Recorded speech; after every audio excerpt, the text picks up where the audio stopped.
So ito mga brad, isang issue to ng Chevrolet Captiva, tsaka ng iba pang unit na nagpapalya yung sa shifting niya.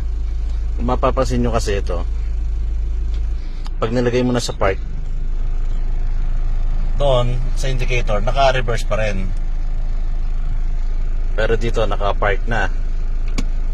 So ang mangyayari, hindi mo na siya mailalagay ulit sa ibang ship.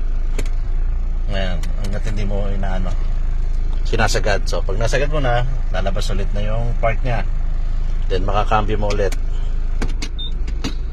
So ang issue lang nito yung shifter bushing. Yan yung kadalasan nababasag.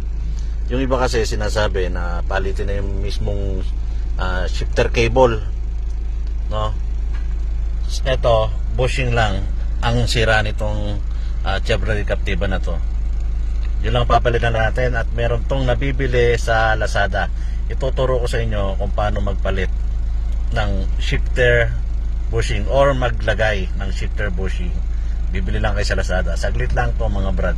Ito pwede nyong i-DIY to. Wala na kayong babaklasin, saglit lang to. Yung part to panoorin nyo.